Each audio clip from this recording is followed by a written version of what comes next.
در کوچه گمنام، در خانه گمنام، بخشی از حساسی یک اتاق کوتاه، بخشی از شکستگی پنجره، بخشی از هر دو دیوار در هم می فشاردش، چون عذاب اولین شب قبر و درازای 2 سال.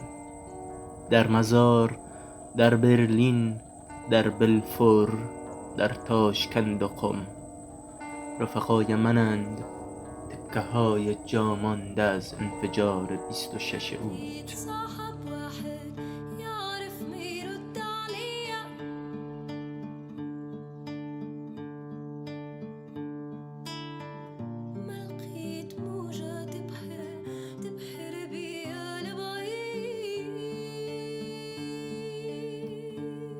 در خانه گمنام تزیین شده با ضربه‌ای بر دیوار، آسیبی بر میز، حادثه‌ای در لولای در خروجی که همشهری جدیدم به آن تروما میگوید.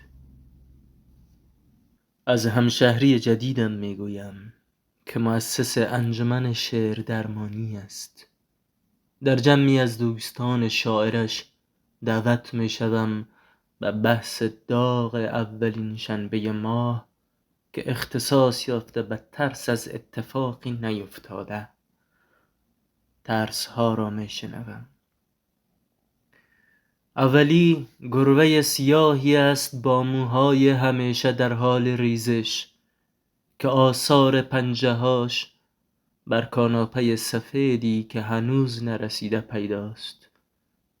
دومی بلیط ها و هتلی از پیش رزرو شده است برای پسری که معلوم نیست شانس بازی در تیم مورد نظر را پیدا کند. سومی و چهارمی را درست نمیفهمم، اما پنجمی پای لب گور است. از کشورهایی میگوید که در آن نبوده، کشورهایی به تعداد کمتر از نیم عمر او. با رسیدن میکروفون در مقابل صورتم چنین به نظرم میرسد که کاردی را تعارف میکنند. شروع به حرف زدن که میکنم لبه تیز کارد را حس میکنم که مرا از این جمع، از این شهر و از خودم جدا میکند. در گلوی زنی میان دستان مردانه امر به معروف و نهی از منکر خفه میشوم.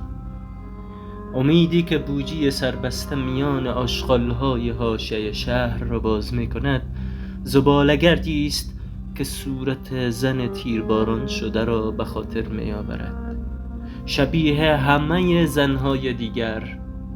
و فقط این نیست، خبر تیرباران همه جا هست، به آن که واقعا خبر تیرباران در جایی درج شده باشد.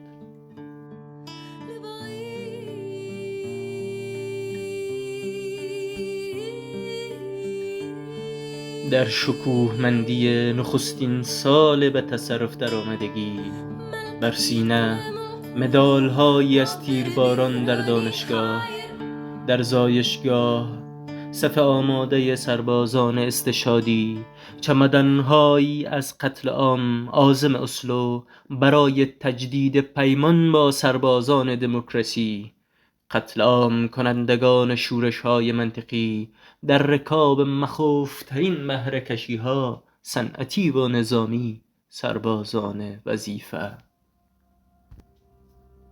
شعری از آرتور رامبو خشک شده در گلویی در بلفور، همسلولی من در حبس بزرگ، که وسط شعر از ادامه می ایستد و تصور می کند می تواند کلمات را از قطرات خونی که بر جای مانده پاک کند و ادامه می دهد.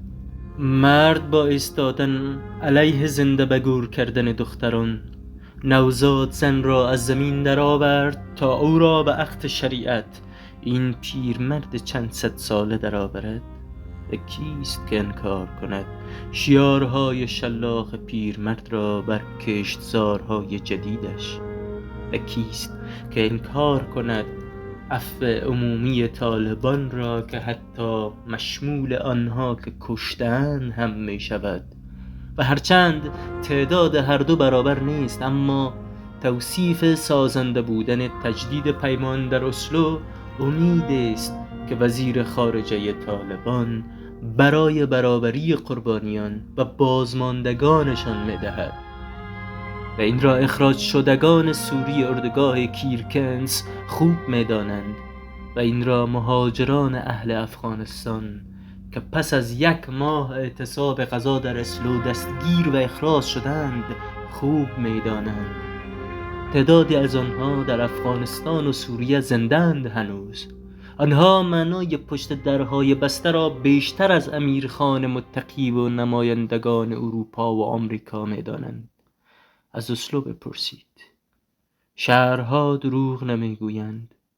آنها هرگز تنهایی را که درشان انکار شده، شکنجه شده، بازگشتانده یا کشته شده را انکار نمی کنند و تنها برای کمی بازیگوشی است که هر از چندگاه گورهای دست جمعی جدیدی را رو می کنند، اما دروغ نمی گویند.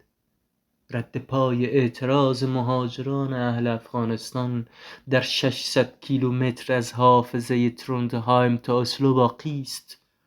شهرها دروغ نمیگویند، مگر شهرهایی که دچار آلزایمر میشوند و شهر من مزار تنها برای یادآوری است که هر از چندگاهی گورهای دست جمعیش را رو میکند.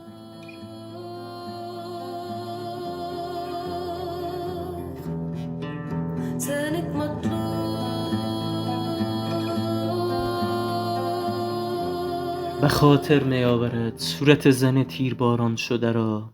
تن مرا دارد، تنی که در سرزمین محکومان است. شهروند هیچ کجا نیست، اما قوانین همه شهرها را چون آواری از فلسطین بر بدنش حمل می کند و ترس از فرستاده شدن به شهری که عاشقش است پارادوکسی است که از حفره سمت چپ شعرش خونین می شود و در صورت دخترانی که بازگشتانده نمی شوند به او باز می گردد.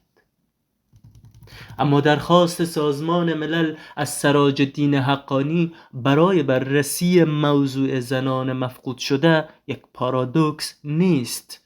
شکل کمیک تراژدی 1050 تن انتحاری است که او صرف 1050 مکتب، 1050 صف خرده فروشان مندوی، 1050 آموزشگاه، 1050 خیابان زیر پای معترضان کرده است و این همه برای صلح است. اسم مستعار جنگ در خاورمیانه. و تو برخوردم در نخستین شب 1001 شب با صورتی از یأس در تنی از حذف، بدان امید که قصه ای شدم. در خونه به صاحب در کوچه گمنام به تو برخوردم. پاک شده به سختی جمله بر دیوار.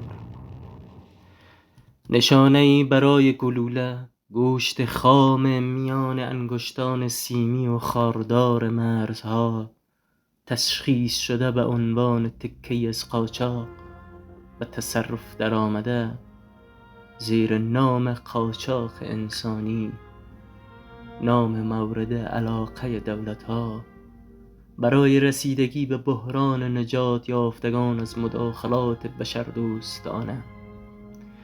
در خاورمیانه به تو برخوردم، خلاصه شده در عددی چند رقمی، در حال تغییر، در افغانستان، در ایران و عراق، در سوریه و فلسطین.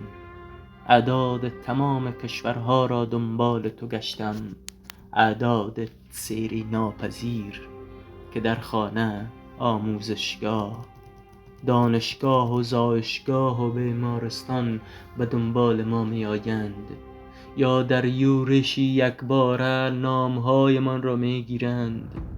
اعداد تمام کشورها را دنبال تو گشتم. در خانواده های یک رقمی، 10 رقمی، 1000 رقمی، در چه تنهایی که نیافتمت، در سنهای گوناگون، در چهرههای گوناگون، خونهای یکسان. گمت کردم وقتی اخبار اسم اجساد مفقود شده بر نیامدگان گذاشت. گمت کردم در تغییر دوباره اعداد.